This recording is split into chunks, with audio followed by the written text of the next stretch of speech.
Hey everyone, my name is Monica and I am a current senior nursing student about to graduate with my bachelor's in actually a couple months. So I wanted to do this video all about how to find the right nursing school for you. I remember being a high school junior looking into colleges and kind of just playing it by ear of what I wanted to find in a nursing school. So I thought I'd make this video from my advice, my findings, just to help you guys out if you're trying to transfer to a nursing school, or you have your gen eds at one school and want to go to a different school, or if you're in high school trying to find a nursing school. So I thought this would be a great video for that, because something I wish that people would have told me about and stuff I kind of had to figure out by myself. So the first tip when it comes to looking for the perfect nursing school for you is looking at whether you want to go in to get your associate's or your bachelor's degree. So associate's degree would be a 2-year program, but sometimes for most universities that I know, you have to take a year of generals to apply to qualify for the program. So overall it could be 3 years, maybe more, depending on if the wait list is really high. So there's always that to take into consideration. Usually the prices for associate's degree colleges are lower. Otherwise, the other option is to get your bachelor's degree.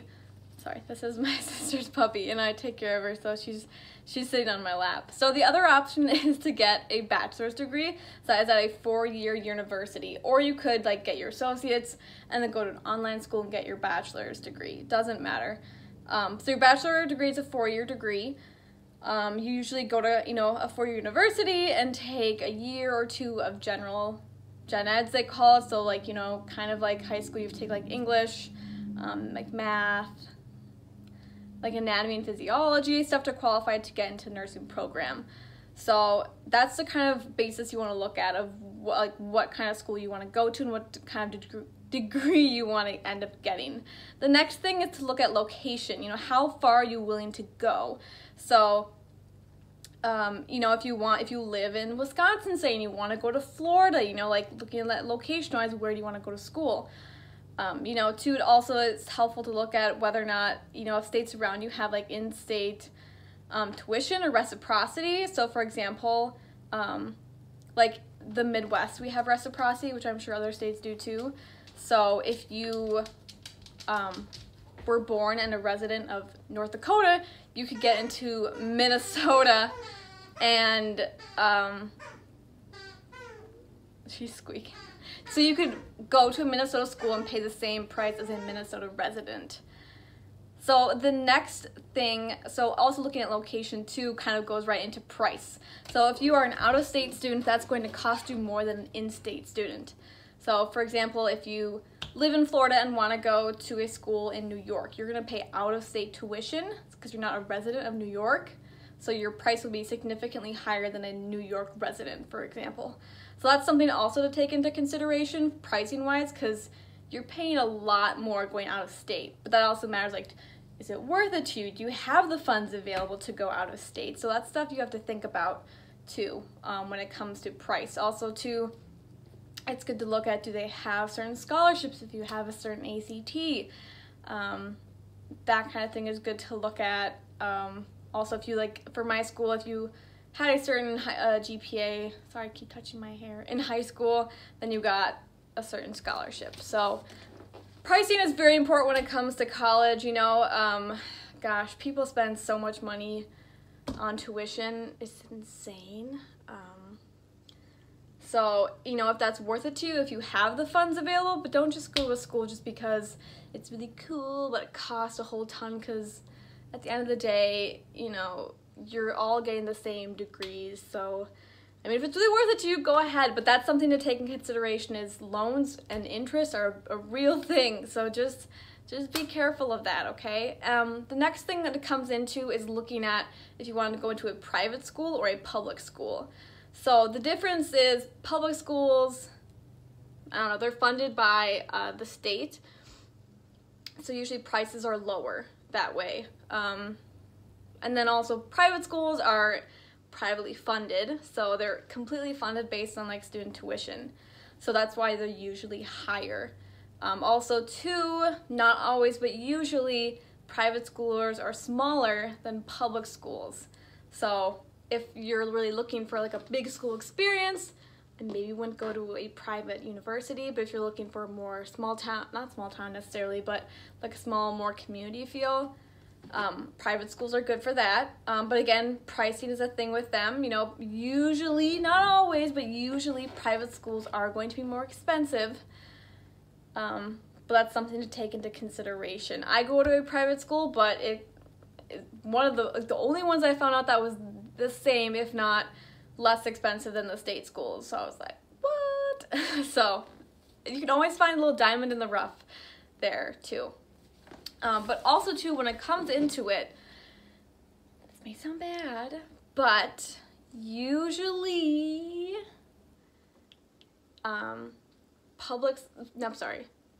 private schools are less competitive for nursing programs than public schools. So that's a little secret that's not like very well known, but like public schools, gosh, I went to some, like I toured some where they had, gosh, over 500 kids apply and they only get 40 in. So I was like, whoa, like that ratio was huge. But then when I toured like private schools, you know, it was a lot less competition. So based on that, you know, if you have to decide, I want to be a nurse no matter what, my grades aren't awesome, you know, private schools cost more, but you might get in. So that's something to take in consideration, something to talk to with, you know, advisors, you know, because at the end of the day, I do really want to be a nurse, and, you know, how far are you willing to go to get it? So I can go into another video if you guys want more detail about public versus private school, because there's some stuff that I found out that's pretty crazy when it comes to nursing. So yeah. The next thing too is the application process. So how do people get into the nursing program? This is a good thing to ask on tours to their admissions officers or anything like that. So do you have to take a TEAS exam? That's an exam that pre-nursing students take. It's kind of like an ACT to see, and they get a certain score. You're more likely, like, your score is dependent on whether or not you get into the program or not. So if a school has a TEAS exam, that's something you'll have to study for in order to make it into the program. Another thing is too, some schools have interviews. So, which to me, I think is actually pretty good, because, you know, I feel more confident in like my, you know, like interview skills than when it comes to like, you know, my ACT score. So that actually might not be a bad thing. So if you're really worried, like, oh my gosh, I have to do an interview, that's a great place to like show your personality, because, you know, as we all know, there are some people who are super smart, but just the worst socially. That's a good spot if you're like, you know, not awesome academically, but you're really good at talking to people. That's a good place to shine. So interviews aren't bad at all. I didn't have an interview. My school was simply based on GPA, but yeah, so it's a good thing to see what things are needed to qualify to get into the nursing program. You know, like, it's good to see what classes you'll have to take in order to qualify. So, you know, if I toured a school, where they had to take 2 chemistry classes in order to get into the nursing school. Chemistry is not like, I didn't have an A in it in high school. Like, I had like a B+, I was like, I don't know if I could do 2 chemistries. That sounds like a lot. So that's something, again, to look at, is what is the application process for nursing school? Do you have to write an essay? All these things are going to be important, because, you know, eventually you want to go there and get into the nursing program there. So it's a good thing to ask always when you're on tours or researching. Another huge, one of the biggest things to look at when you're looking at nursing schools is their average GPA. So or even the most common GPA. Because, you know, like a lot of schools, they had, like, you had to have a 3.0 to get in. And I was like, oh, that sounds not bad. Like, I can get above a 3.0. But that's the requirement. That's not the majority of people that actually get into the program. So don't get fooled by that. You actually want to ask, like, what's the average GPA of students that get into the program? And a lot of places where I toured, 3.8, 3.9, I was like, oh my God. So good things to ask are what's the average GPA that gets into the program, because it's going to be, I bet, significantly higher than the like requirement usually. So good thing to ask. Another thing too is you want to know how many students are in the nursing program per cohort. Per cohort being like, this class graduates in 2020, this class graduates in 2021. That's their cohort. So you want to know how many students are in the cohort. Some schools have anywhere from like 20 students. So if you are touring a school, they have 20 students in the nursing cohort, and they have, you know, gosh, like 300 freshmen. That's very competitive. So you want to know how many people you have to compete against to get into the program. So that could be a huge make or break deal. The smaller usually the students like they have, the more competitive it's going to be, especially if it's a small number of students in the program and a huge number at the university. So always think about that. It's like my school, we're a pretty small school, but we have a cohort of 125, which is huge, absolutely huge. Because schools bigger than us only have like classes of 40, and they have like over 500 applications. So it's really competitive out there. So make sure to look into how many students are in the program. Another thing too is to ask is, this is a good one to ask. So you want to ask if transfer students can apply or get into the program, or do they have preference or not. This is a good thing to ask, especially if you're going to say, she's right here, if you're going to say a community college and getting your associates. She's so cute. I'm sorry, I'm getting distracted. If you're getting your associates and you want to like go into a university to get your bachelor's, or not, that's completely different. I'm sorry. So if you're going to get like your generals done at a community college and then you want to transfer to like a 4-year university, this would be a great thing to ask, because some universities I've toured, they don't allow transfer students.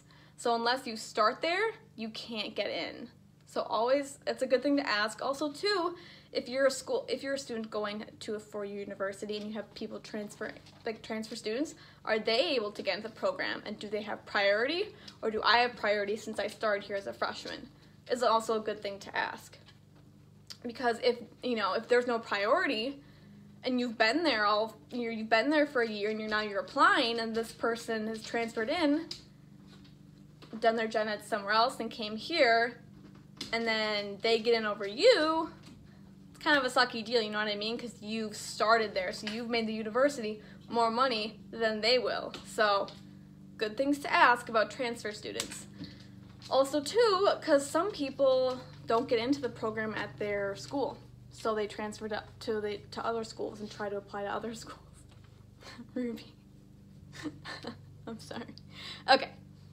The next question to ask is how many students, like what's the percentage of students that pass the NCLEX rate?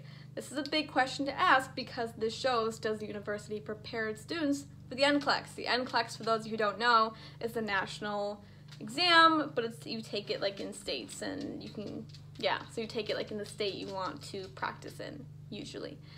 So if you go to a school and they have like an 86% pass rate, like that's not awesome. So you want to ideally find a school where their pass rate's very high. I think we have like a 98% pass rate. So you ideally want it in the 90s, high 90s, because that shows like, do they prepare their students well enough for the NCLEX, which is at the end what you're taking. So you want to find a school that prepares you well for that exam. Okay, so another thing too is looking at clinical locations. So you're looking at colleges, right? And so you want to know, where are the students having their clinicals? Is there a hospital in the same town? Is there a hospital 20 minutes away? Are there clinics around that you go to? Or is the nearest hospital an hour and a half away? Like, that's a good thing to ask, because if you're going to a school and it's really awesome, you're really excited, but the nearest hospital is an hour and a half away, girl, you're gonna have to commute that, every week. So that's a good thing to ask, because ideally you don't want to have to do that, because that's a lot of driving, a lot of gas money. So ideally it's a good thing to ask, where do they have their clinical locations. It's also nice too if there is some variety. So, you know, if they have like 2 hospitals in the area, that way you can like switch back and forth. Because it's good to see too, different hospitals have different ways of doing things. So it's good to kind of get that experience as a student nurse, you know, because that it's good to have that kind of like different experiences and all that. So yeah, so those are all of my tips. I didn't want to make it too long, but those are all my tips for finding the right nurse in school for you. If there's anything I missed, please add it in the comments because I'd love to hear it. And just, you know, yeah, so there's a lot of different things that you can learn from trying to find the right nurse in school for yourself, because ideally that's where you're going to spend the next few years, or 4 years, or 2 years, or whatever it may be. Yeah.